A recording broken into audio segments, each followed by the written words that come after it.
হালাল স্বপ্ন পূরণের উদ্দেশ্যে কি উপায়ে দোয়া করলে আল্লাহর নিকট কবুল হওয়ার সম্ভাবনা বেশি থাকে? আপনার কোনো একটা বৈধ স্বপ্ন আছে, সুন্দর একটা চাওয়া আছে, অন্যায় কিছু না, এইটাকে আল্লাহর কাছ থেকে মঞ্জুর করাতে হলে আপনি কি করবেন? আমরা বেশিরভাগ মানুষ মনে করি দোয়ার এটা বোধহয় কোনো মন্ত্রের মতো, যে বিশেষ কোনো মন্ত্র শিখাই দিলাম, বললাম আর কাটাকাট হয়ে গেল। বিষয়টা সেরকম না।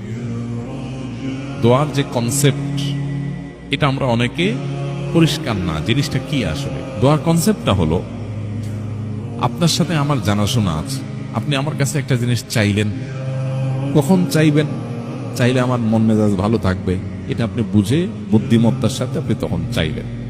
কিভাবে চাইলে আমি খুশি হব আপনি জানেন, সেভাবে চাইলেন, তাহলে সেক্ষেত্রে আপনি জিনিসটা পাওয়ার সম্ভাবনা জোরালো।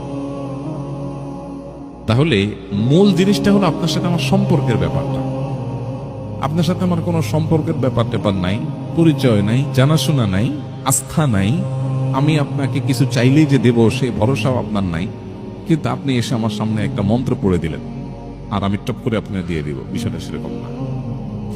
দোয়ার কনসেপ্টটা হলো আল্লাহ সুবহানাহু ওয়া তাআলার কাছে আমরা চাইব, কিন্তু আল্লাহর কাছ থেকে চেয়ে যেন পাই, তার জন্য আল্লাহর সাথে একটা সম্পর্ক আমাদের থাকতে হবে। ইমানের মাধ্যমে, নেকামলের মাধ্যমে, তাকওয়ার মাধ্যমে যখন একটা সম্পর্ক তৈরি হবে, তখন আল্লাহর কাছে এবার দোয়া কবুলের সময় কখন, কোন ভাষায় দোয়া করলে দোয়া কবুল হয়, দোয়ার জন্য কি পলিসি অবলম্বন করতে রাসূল সাল্লাল্লাহু আলাইহি ওয়াসাল্লাম নির্দেশ করেছেন, শিখিয়ে দিয়েছেন, সেগুলো করা, আগে দুরূদ পড়া, আল্লাহ প্রশংসা করা, বৈধ লিগ্যাল জিনিস চাওয়া, দোয়া কবুলের সময়ের ভিতরে জুমার দিন আসরের পরে দোয়া কবুল করা, তারপরে যায় আজানের সময় দোয়া কবুল হয়, আজান একমাত্র মধ্যবর্তীর সময় দোয়া কবুল হয়, বৃষ্টির সময় দোয়া কবুল হয়, পাঁচ ওয়াক্ত নামাজের পরে দোয়া কবুল হয়, তাহাজ্জুদের সময় দোয়া কবুল হয়। দোয়া কবুলের বহু জায়গা আছে, বহু স্থানকাল পাত্র আছে, 30-40টা প্রায়।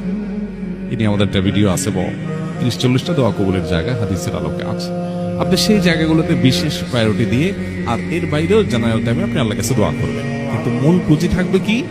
পুঁজি আপনি আল্লাহর সাথে কানেক্টেড, আল্লাহর প্রতি বিশ্বাস আছে। আল্লাহ আপনাকে, আপনি সেটা বলতে পারেন, আল্লাহ আমি আপনার প্রতি বিশ্বাস রাখি, আমি ঈমান এনেছি, আপনি সমস্ত সমস্যার সমাধান দাতা, আমার বিশ্বাস আছে আপনিই পারেন।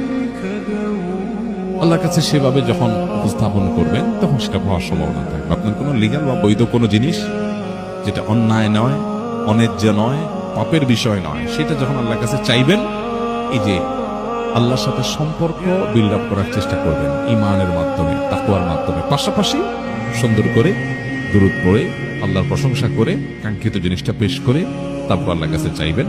দোয়া কবুলের জায়গা যেগুলো বললাম সেগুলোতে বিশেষ প্রায়োরিটি করলেন, ইনশাআল্লাহ আল্লাহ তাআলা আপনার দোয়া কবুল করবেন। আল্লাহ তাআলা বলেছেন,